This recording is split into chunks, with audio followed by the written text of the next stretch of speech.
राम राम शेतकरी मित्रांनो, कसे आहेत सर्वजण? मजेत आहेत ना? मजेत राहायलाच पाहिजे. तर मी महेश लांबाडे आपल्या सर्वांचं स्वागत करतो कृषी उद्योग या आपल्या चॅनलवर. तर मित्रांनो, आज आपण लिंबोणीवर पडणाऱ्या करपा रोगाविषयी, त्याचं नियंत्रण कसं करायचं याविषयी आपण माहिती बघणार आहोत. तर मित्रांनो, खूप जण लिंबोणीची बाग करतात व त्यावरती करपा रोग हा पडतो व त्याला नियंत्रणात कसं आणायचं याविषयी जी माहिती आहे तर आज आपण या व्हिडिओमध्ये बघणार आहोत. तत्पूर्वी तुम्ही जर आमच्या चॅनलवर नवीन असाल तर सर्वांनी आमचे चॅनल सबस्क्राईब करा, जेणेकरून शेती रिलेटेड नवनवीन जे व्हिडिओ आहेत ते तुमच्यापर्यंत पोहोचत राहतील. तर मित्रांनो, चला आजच्या टॉपिकला सुरुवात करूया. तर करपा हा जो रोग आहे, जो एकदा जर लिंबोणी पडला तर त्याला कंट्रोल करणं हे आपलं वेळीच जर कंट्रोल केलं तर तो चांगल्या प्रकारे कंट्रोल केल्या जाऊ शकतो. तर त्यासाठी बघा, तर यासाठी बघा, हे ब्ल्यू कॉपर हे जे आहे, हे ब्ल्यू कॉपर आहे. याच्यामध्ये कॉपर ऑक्सीक्लोराइड जे आहे 15% WP म्हणजे पावडर फॉर्मॅटमध्ये आहे. तर हे आहे ब्ल्यू कॉपर ऑक्सीक्लोराइड. तर याचं प्रमाण जे आहे तुम्हाला 1 लिटरला जे आहे 4 ग्राम घ्यायचं आहे. म्हणजे लिंबोणीवर जर करपा रोग पडलेला असेल तर 1 लिटर पाण्यामध्ये तुम्हाला हे 4 ग्राम घ्यायचं आहे.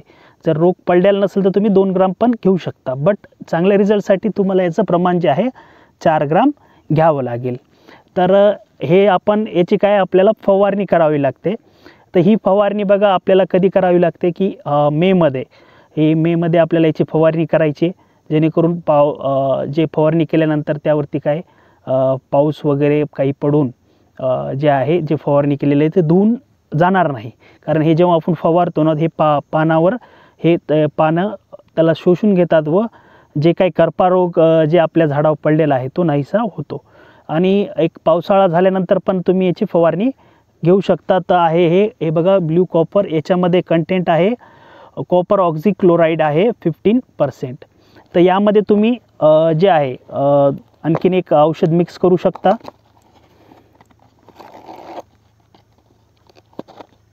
तर हे बघा, हे जे आहे स्ट्रेप्टोसायक्लिन हे जे आहे एक अँटीबायोटिक सारखं काम करतं हे.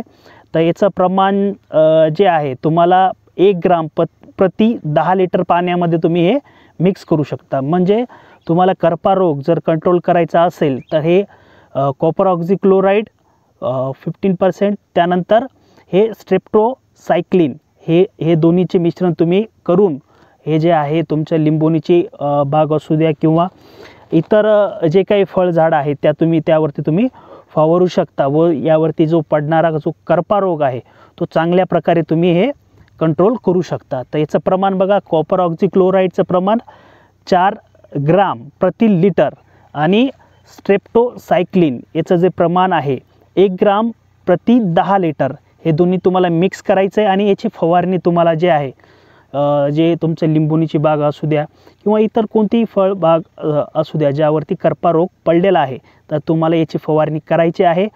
तर याची फवारणी बघा, तुम्हाला मे महिन्यामध्ये जर केलं तर पावसाचं कसं आहे, एखाद्या वेळेस अवकाळी पाऊस पडतो पण पावसाचं प्रमाण नसतं, त्यामुळे काय होतं जेव्हा आपण फवारतो ते धुवून जात नाही व त्याचे रिझल्ट चांगले येतात. व पावसाळ्यात झाल्यानंतर सुद्धा तुम्ही याची फवारणी करू शकता, जेणेकरून काय होईल, आपल्या झाडावर जो आहे करपा रोग पडणार नाही व आपलं नुकसान होणार नाही.